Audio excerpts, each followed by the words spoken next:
बिस्मिल्लाहिर्रहमानिर्रहीम। अस्सलाम वालेकुम। अफ़कार ज़ाहिदी के साथ मैं नसीमुल हक ज़ाहिदी। फ़ातिह बैतुल मुक़द्दस सुल्तान सलाहुद्दीन अय्यूबी रहमतुल्लाह अलैह फरमाते हैं, किसी कौम को जंग किए बगैर शिकस्त देनी हो तो उस कौम के नौजवानों के अंदर फाहिशी फैला दो, वो कौम खुद बहुत तबाह व बर्बादी का शिकार हो जाएगी। अब तारीख उठा के देख ले, यहूदी, नसरानी, हिंदू और दीगर मसक शुदा मज़ाहब के पास ज़ाती मफादात हासिल करने का और ख्वाहिशात हासिल करने का सबसे अहम और बड़ा ज़रिया औरत है, जिसका उन्होंने बेदरेग इस्तेमाल किया है। कबल इस्लाम औरत क्या थी? सिर्फ़ एक नफसानी ख्वाहिश का हसूल समझा जाती थी, जिससे मर्द अपनी ख्वाहिश पूरी करता था और फेंक देता था। औरत को ज़िंदा दरगोर कर दिया जाता था, बेटियां जन्म लेते ही उनको मार दिया जाता था। इस्लाम ने औरत को इज़्ज़त दी, तकरीम दी। इस्लाम ने औरत के कदमों के नीचे जन्नत को रख दिया। इससे ज़्यादा और क्या इज़्ज़त व तकरीम दे। हज़रत अवैस करनी सारी ज़िंदगी रहमतुल्लाह अलैह सारी ज़िंदगी अपनी वालिदा माजिदा मोहतरमा की खिदमत में गुजार दी। आप सल्लल्लाहु अलैहि वसल्लम की ज़ियारत नसीब न हो सकी। रसूल करीम सल्लल्लाहु अलैहि वसल्लम ने फरमाया कि अगर मेरे बाद अवैस करनी रहमतुल्लाह अलैह तशरीफ़ लाएँ तो उनसे मेरी उम्मत के बारे में दुआ करवाइएगा। ये था औरत का मुकाम। वो माँ थी, उन्होंने माँ की खिदमत, सारी ज़िंदगी माँ की खिदमत की, और आप सल्लल्लाहु अलैहि वसल्लम ने फरमाया कि उनसे मेरी उम्मत के बारे में दुआ करवाइएगा। चंद अरसे से औरत चंद आंटियाँ एक आज़ादी की बात करती हैं। किस आज़ादी की बात करती हैं? पाकिस्तान के अंदर और बिलखसूस इस्लाम के अंदर औरत को तो सिर्फ़ और सिर्फ चादर और चार दीवारी के अलावा औरत को हर किस्म की आज़ादी इस्लाम देता है। वो अपनी पसंद से कह दे कि मैंने उसके साथ शादी करनी है या नहीं करनी। इस्लाम तो शादी की भी इजाज़त देता है, पसंद की भी इजाज़त देता है। ये चंद ख़वातीन जो ख़वातीन के नाम पर धब्बा है, वो आज़ादी की बात करती हैं। इंतहाई तकलीफ़ दे बात है कि एक पोस्टर नज़रों से गुजरा है जो सोशल मीडिया की जीनत बन रहा है, जिस पर लिखा है, मैं 9 साल की थी, वो 50 साल का था, मुझे चुप करवा दिया गया, और उसकी आवाज़ आज भी मस्जिद के अंदर गूंजती है। इंतहाई शर्मनाक बात है और इंतहाई अफसोसनाक बात है। ये बात आप सल्लल्लाहु अलैहि वसल्लम की ऊपर और हज़रत अम्मी आयशा सिद्दीक़ा रज़ी अल्लाह ताला के ऊपर की जा रही है। क्या हम मुसलमान हैं? अजीब हैरत की बात है कि हम खुद को मुसलमान कहते हैं, और मुसलमान किस चीज़ का हम मुसलमान हैं? अल्लाह के नबी सल्लल्लाहु अलैहि वसल्लम ने फरमाया, तब तक वो शख्स मुसलमान नहीं हो सकता जब तक वो अपने बीवी, बच्चों और माँ बाप से बढ़कर मुझे मोहब्बत ना करे। हम लोग भूल चुके हैं, और इन सब के पीछे, ये इंतहाई तकलीफ़ दे बात है, इन सब के पीछे तागूती ताकतें हैं। इन सब मामलात के पीछे फ्रांस है। ये सरासर तौहीन रसालत सल्लल्लाहु अलैहि वसल्लम है। फ्रांस का झंडा रैली के अंदर, इस्लामाबाद के अंदर फ्रांस का झंडा लहराना, क्या यह मामूली बात है?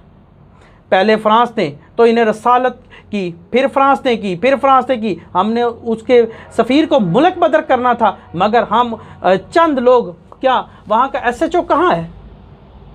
मैं पूछता हूँ, हुकूमती और रियासती इदारे कहाँ हैं कि फ्रांस का झंडा लहराया जा रहा है और कोई पूछने वाला नहीं? उस SHO को फौरी तौर पर पर्चा कराना चाहिए था और पूछना चाहिए था। मगर हमारे हुक्मरान कैसे? सुल्तान अब्दुल हमीद सानी अपने मुशरा में बैठे थे, वज़रा कुबरा में बैठे हुए थे कि अचानक एक शख्स दौड़ता हुआ हुकूमती ओहदेदार आया और आके कहा, उसके हाथ में, उसका रंग उड़ा हुआ था, उसके हाथ में एक अखबार था, और उसमें उन्होंने कहा, सुल्तान गज़ब हो गया। क्या हुआ? पूछा क्या हुआ? उन्होंने कहा कि फ्रांस पेरिस के एक थिएटर के अंदर नबी करीम सल्लल्लाहु अलैहि वसल्लम की ज़ात के ऊपर, उनकी शान के ख़िलाफ़ एक ड्रामा बनाया जा रहा है, जिसमें एक शख्स नबी करीम सल्लल्लाहु अलैहि वसल्लम का किरदार अदा करेगा। सुल्तान ने यह बात सुनी और जाहो जलाल में आ गए।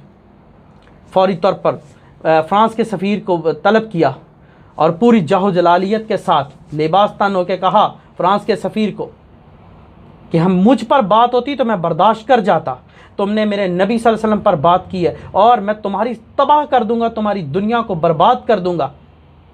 वो सफ़ीर कहता है, उस सफ़ीर के तोते उड़ गए, वो कांपता हुआ, गिरता हुआ वापस जाता है सफारत खाने में और कॉल करता है कि अगर तुम चाहते हो बचना तो इस थिएटर को रोक दो, वरना तुम्हारी दुनिया तबाह कर देगा। मैंने सुल्तान अब्दुल हमीद सानी की आंखों में वो जलालियत देखी है कि वो तबाह व बर्बाद कर देगा।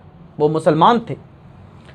खलीफा हारून रशीद रहमतुल्लाह अलैह इमाम मालिक रहमतुल्लाह अलैह से पूछते हैं कि अगर दुनिया में किसी जगह रसूलुल्लाह सल्लल्लाहु अलैहि वसल्लम की गुस्ताखी हो जाए, उम्मत की क्या जिम्मेदारी है? आपने फरमाया, उम्मत मुसलमान को चाहिए कि उसका बदला ले। कहा कि इराकियों ने तो फतवा दिया है कि उसे कोड़े मारे जाए।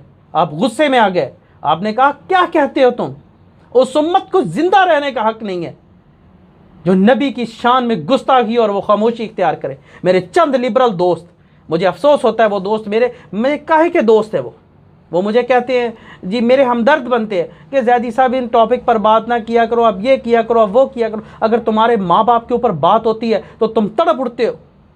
कायनात की सबसे अजीम हस्ती जनाब हज़रत रसूलुल्लाह सल्लल्लाहु अलैहि वसल्लम की ज़ात पर बात हो रही, उन पर दुश्मनाम तराजियाँ की जा रही। हज़रत अम्मा आयशा सिद्दीक़ा मुतहर्रा रज़ी अल्लाह ताला अन्हा, जिनकी इफ़्त अस्मत और पाकीज़गी अल्लाह रब्बुल इज़्ज़त खुद बयान करता है, उनके ऊपर बात की जा रही और हम खामोशी इख्तियार कर लें, हम मसालत पसंदी इख्तियार कर लें। किस चीज़ की मसालत पसंदी इख्तियार कर लें? मर तो हमने जाना ही है, मगर मरने का मज़ा तब आए कि हम रसूलुल्लाह सल्लल्लाहु अलैहि वसल्लम की हुर्मत पर कुर्बान हो जाए। इंतहाई तकलीफ दे और शर्मनाक बातें कि फ्रांस का झंडा लहराना, उस गुस्ताख मुल्क का झंडा लहराना, उनको एड दी जा रही है। ये आंटियाँ, ये एक मखसूस लॉबी है जिनको प्री प्लान्ड किया जा रहा है। पहले हमारे मुल्क में कादियानियत को प्रमोट किया जा रहा है और उसके साथ साथ ये किया जा रहा है। आखिर हम जा किस तरफ रहे हैं? क्या हमने मरना नहीं? क्या कल क़यामत के दिन रसूलुल्लाह सल्लल्लाहु अलैहि वसल्लम को क्या मुँह दिखाएंगे हम लोग? हमें अपना हक अदा करना चाहिए। मैं कॉलम निगार दोस्त अहबाब से, अहले कलम अहबाब से ये रिक्वेस्ट करूँगा कि अपने अपने हिस्से का अमल करें और कलम उठाइए, इस जहाद में हिस्सा डालिए और इन चंद मखसूस गिरोह के ख़िलाफ़ लिखिए, बेधड़क होकर लिखिए, कोई अखबार ना छापे, सोशल मीडिया पर लिखिए, अपनी आवाज़ को बुलंद कीजिए, क्योंकि तब तक हम मुसलमान नहीं हो सकते जब तक हम मोहम्मद और रसूलुल्लाह सल्लल्लाहु अलैहि वसल्लम नहीं कहते। वमा अलैना इल्लल बलागुल।